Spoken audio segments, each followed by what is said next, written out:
ఎక్కువగా ఉంది ఇది. ఓ దశాబ్దం పాటు నుంచి అనుకోవచ్చు. బాగా ఎక్కువగా ఉంది. ఇంకొక రకంగా వినపడద్దు ఏంటంటే అమ్మాయిలు తక్కువ ఉన్నారు, అబ్బాయిలు ఎక్కువ. అవును, రేషియో ప్రకారం చూసుకుంటే పెళ్ళిళ్ళు అవ్వట్లేదు అనేది ఒక పెద్ద సమస్య అయితే, ఇక్కడ మళ్ళీ అమ్మాయిలు తక్కువ ఉన్నారు. పోనీ ఉన్న అమ్మాయిల కన్నా పెళ్ళిళ్ళు అయిపోతుందంటే అది లేదు. అబ్బాయిలు ఎక్కువ ఉన్నారు, అమ్మాయిలు తక్కువ ఉన్నారు. ఆ అమ్మాయిలకు కూడా పెళ్ళిళ్ళు అవ్వట్లేదు. ఇది చాలా బాధాకరమైన విషయం. చాలా తల్లిదండ్రులు గుండెల మీద, నేను చాలా ఫోన్స్, చాలా కాల్స్ అటెండ్ చేస్తాను. ఒక అమ్మాయి డాక్టర్, చూడడానికి చాలా బాగుంటుంది, అన్నీ ఉన్నాయి. అమ్మాయి చాలా డాక్టర్, డర్మటాలజిస్ట్.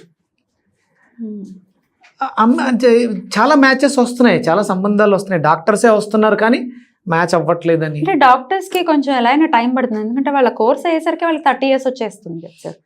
సో ఇంకా అప్పటి నుంచి అక్కడ కూడా మరి మేల్ డాక్టర్స్ సంబంధాలే వస్తున్నాయి, వాళ్ళు వెతుకుతున్నారు, వీళ్ళు వెతుకుతున్నారు, వాళ్ళకి ఏజ్ కావట్లేదు, ఎక్కువ అవుతున్నాయి. అంటే మేజర్ రీజన్ ఏంటి సార్?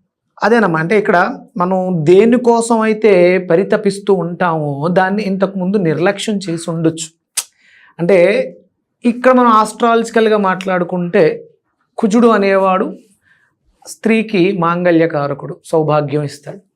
అలాగే అంటే సప్తమ స్థానం జాతకంలో 7th హౌస్ని మ్యారిటల్ హౌస్ కింద పార్ట్నర్, అది life partner, business partner, 7th హౌస్ని దానికి కన్సిడర్ చేస్తారు. ఆ జాతకంలో లగ్నం నుంచి సప్తమంలో కుజుడున్న